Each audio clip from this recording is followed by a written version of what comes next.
Tutaj William. Witam serdecznie. Witajcie na 100-tygodniowym podsumowaniu polskich wiadomości ze mną, Williamem Murphy. Welcome to the Irlandia news summary. This week, we've had the spectacle of a government minister threatening a reversal of the modest reasoned easing of the COVID-19 restrictions, on the pretext of a rise in the number of cases, and also much condemnation of allegedly irresponsible behaviour in Zakopane at the weekend. It might perhaps be expected that creating pent-up frustrations among the population would end up finding some outlet. We've also seen a continuation of the internal power struggle within Porozumienie, casting into further doubt the long-term survival of the current government, as well as the death of a leading academic and opposition political activist during the communist era. The main news stories over the past week have included new government warnings of a potential rollback on the easing of COVID-19 restrictions amid a rise in case numbers. The vaccination campaign continues, with the number of vaccines administered passing the 2 million mark. Infighting within Porozumienie leads to fears for the stability of the Zjednoczona Prawica ruling bloc. And the death is announced of Gedisław Najder, a former head of the Polish section of Radio Free Europe, who was once sentenced to death in his homeland. Last Friday, a further relaxation of COVID-19 related restrictions involving the opening of hotels, outdoor sporting facilities and entertainment venues had come into force. However, on Monday, Health Minister Adam Niedzielski warned that the number of new cases was now once again on an upward trajectory.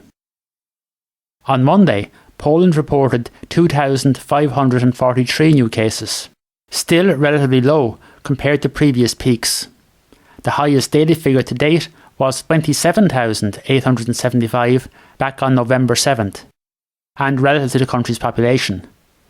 But Niedzielski said that there is a trend that has not occurred for many, many weeks, because up to now we have mainly been seeing a reduction in the daily number of infections. On Tuesday, 5,178 new cases were reported, and on Wednesday the figure was 8,694. Officials condemned what they termed irresponsible behaviour on the part of some individuals after the restrictions were eased. There were rowdy scenes in the mountain resort town of Zakopane in southern Poland over the weekend, which Cabinet Minister Michał Dworczyk termed absolutely irresponsible, adding that restrictions have been lifted for a period of 2 weeks, and if the situation worsens, they may come back. Large crowds gathered in the popular resort after hotels and ski slopes were allowed to reopen, and on Saturday night, police were called to dozens of public order incidents. Poland is pressing ahead apace with its national vaccination campaign. Officials said on Wednesday that up until then, a total of just over 2.23 million vaccine doses had been administered. This comprises over 1.5 million first doses and a further 690,000 people who've received a second shot. As of Wednesday, the total number of reported COVID-19 cases since the outbreak began was put at 1.61 million, with over 41,300 deaths being attributed to the virus, although the vast majority were already suffering from serious underlying health conditions.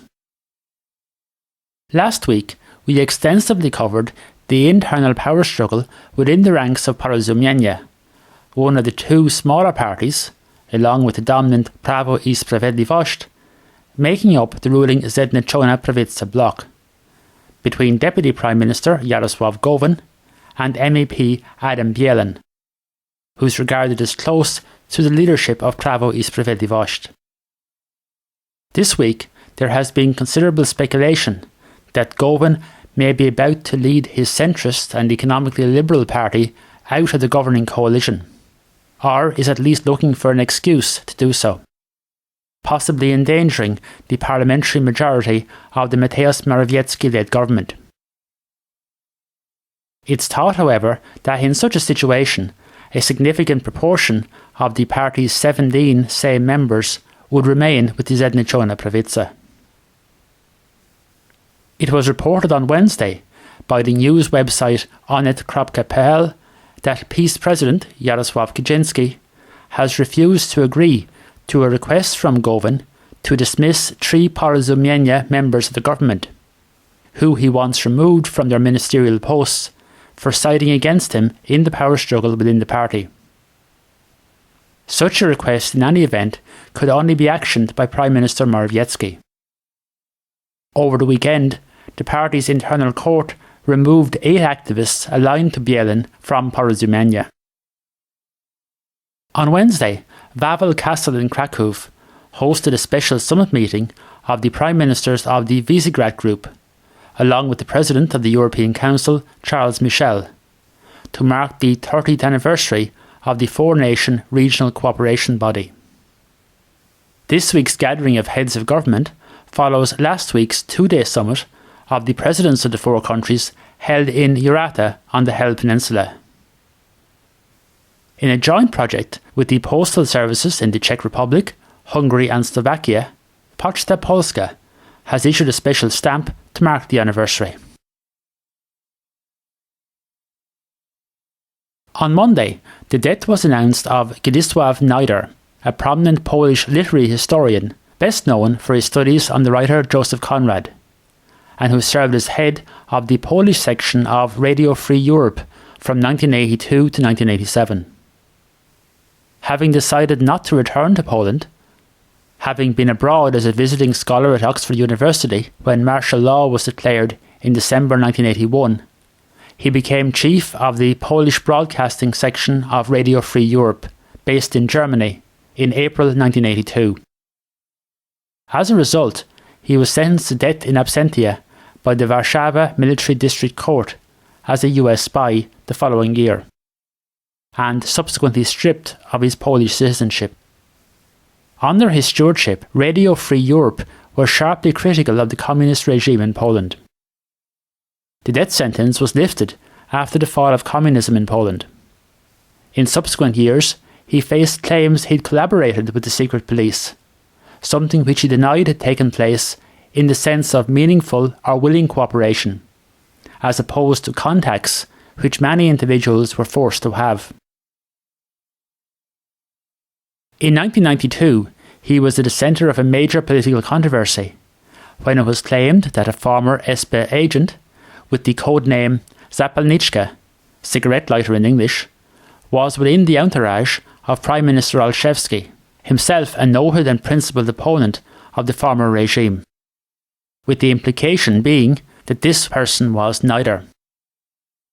In an article in Rzeczpospolita in 2005, it was claimed that the historical documentation did not support the version of events given by Nyder in 1992. His death at the age of 90 was announced by his son Krzysztof, who, in a tribute, described him as the most famous Conradologist in the world, university professor, former director of Radio Free Europe, sentenced to death by the communist authorities, an outstanding man, but also controversial and full of contradictions.